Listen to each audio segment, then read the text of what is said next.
नमस्कार शेतकरी बंधू आणि भगिनींनो, सचिन राठोड किसोला ऑफिशियल यूट्यूब चॅनलमध्ये आपले सर्वांचे स्वागत आहे. शेतकरी बंधू भगिनींनो, आजच्या व्हिडिओमध्ये आपण धाराशिव जिल्हा खरीप पीक विमा 2025 या संदर्भातील महत्त्वाची अपडेट पाहणार आहोत. शेतकरी बंधू भगिनींनो, आपल्याला माहीतच असेल, महाराष्ट्रातील जवळपास सर्व जिल्ह्यातील पीक विमा कॅल्क्युलेशन पूर्ण होऊन पीक विमा रक्कम मंजूर होऊन अंतिम टप्प्यामध्ये पीक विमा आहे व धाराशिव जिल्ह्यातील शेतकरी बांधवांना अद्याप कॅल्क्युलेशन पूर्ण झालेलं नाही आणि पीक विमा मिळालेला नाही. तर ह्या संदर्भामध्ये सामाजिक कार्यकर्ते अनिल जगताप सर यांनी शासनाला इशारा दिलेला आहे. निवेदन आंदोलनानंतर पीक विम्यासंदर्भामध्ये न्यायालयीन लढा देण्यात येणार आहे असं ठणकावून सांगण्यात आलेले आहे. त्या संदर्भामध्ये आता आपण अपडेट पाहू. नवीन पीक विमा योजना. शेतकरी बंधू भगिनींनो, या योजनेत पीक कापणी प्रयोगाद्वारे नुकसान भरपाई देण्यात यावी अशी प्रोसेस आहे. या अगोदर एकूण 4 टिगरमध्ये पीक विमा मिळत होता. हे 4 टिगर रद्द करून फक्त पीक कापणी प्रयोगाद्वारे नुकसान देण्यात येईल असे सांगण्यात आले आहे. त्यामुळे यावर्षी पीक विमा मिळण्यास बराच उशीर झाला आहे. शेतकरी बंधू भगिनींनो, 2025मध्ये शासनाने नवीन पीक विमा धोरण आलेलं आहे. या नवीन पीक विमा धोरणामुळे शेतकरी बांधवांमध्ये अगोदरच नाराजीचा सुरू होता. कारण की ही पीक विमा धोरण शेतकरी बांधवांच्या हिताचं नाही असं शेतकरी बांधवाच्या माध्यमातून सांगूच होतं. शासनाने ही नवीन पीक विमा धोरण लागू केलेलं आहे. महाराष्ट्रातील सर्व जिल्ह्याला पीक विमा अंतिम टप्प्यात असताना व मराठवाड्यातील नांदेडसारख्या जिल्ह्याला यावर्षी 92 महसूल मंडळापैकी 85 महसूल मंडळाला 25 ते 37 हजार हेक्टरी पीक विमा मंजूर झालेला आहे. त्याप्रमाणे एकूण 863 कोटी रुपये नांदेड जिल्ह्याला विमा रक्कम मंजूर करण्यात आली आहे. असं असताना धाराशिव जिल्ह्यातील शेतकऱ्यांना पीक विम्याचं एकही रुपये मिळालेलं नाही. वारंवार धाराशिव जिल्ह्यातील शेतकरी बांधवांच्या वाट्याला निराशा येत आहे. कारण की वारंवार या जिल्ह्यातील शेतकरी बांधवांना पीक विमा मिळण्यास बऱ्याच अडचणी येत आहे. त्यामुळे शासनाने इकडे लक्ष द्यावे. शेतकरी बांधवांनो, धाराशिव जिल्ह्यातील शेतकऱ्यांना पीक विमा कंपनी टाळाटाळ का करत आहे याचं कारण बघू. पीक विमा कंपनीने धाराशिव जिल्ह्यातील 504 पीक कापणी प्रयोग झाले होते. त्यापैकी 217 पीक कापणी प्रयोगाद्वारे आक्षेप घेण्यात आले होते. जिल्हास्तरीय सुकाणू समितीने 200 पीक कापणी प्रयोगातील आक्षेप दूर करण्यात आले होते.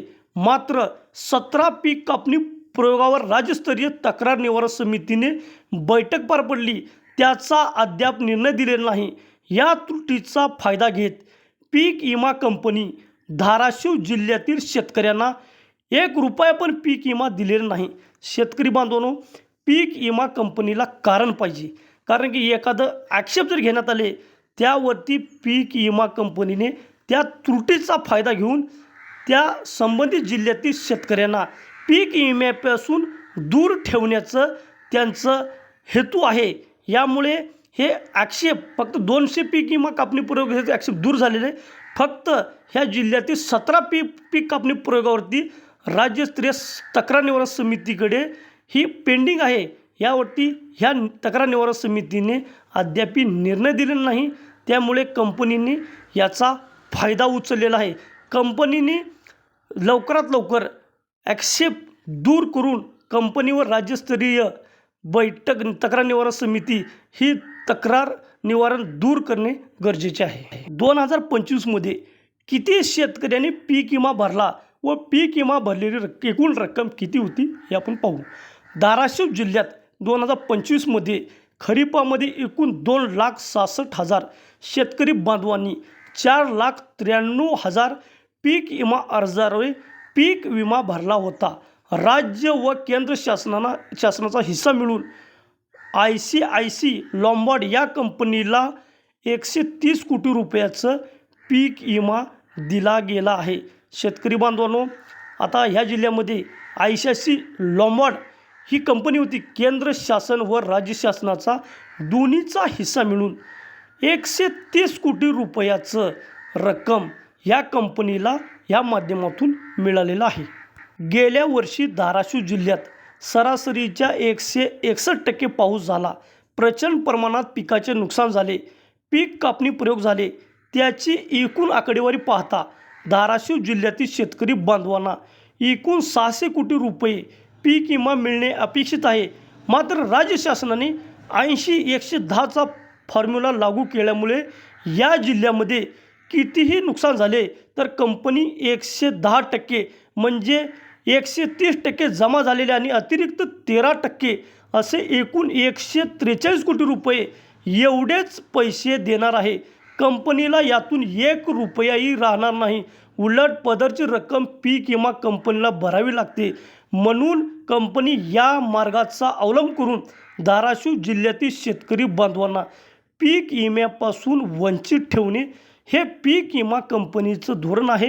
हे पीक विमा कंपनीचं धोरण आपण सगळ्यांनी मिळून एकत्रित शेतकरी संघटनेच्या माध्यमातून उलटावून टाकणे. शेतकरी बांधवांनो, आपल्यामध्ये एकी असेल तरच आपल्याला ही आपल्या मनाप्रमाणे म्हणजे जी आपले न्याय हक्काचे पैसे आहेत हे आपल्याला मिळू शकतील.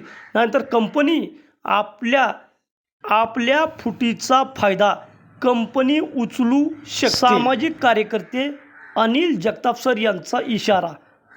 अप्पर जिल्हाधिकारी आणि जिल्हा कृषी अधीक्षक यांची भेट घेऊन निवेदन देण्यात आले आणि सांगण्यात आले, जर 4 मेपर्यंत धाराशिव जिल्ह्यातील शेतकरी बांधवांना पीक विमा नाही मिळाला तर 5 मे रोजी हजारो शेतकरी बांधवासह जिल्हाधिकारी कार्यालयासमोर धरणे आंदोलन करण्यात येणार आहे. त्याचबरोबर न्यायालयीन मार्गाचा वापर करून कुठल्याही परिस्थितीत 15 मेपर्यंत शेतकरी बांधवांच्या खात्यावरती पीक विमा रक्कम मिळवून देणार असं सामाजिक कार्यकर्ते अनिल जगताप सर यांनी सांगितले.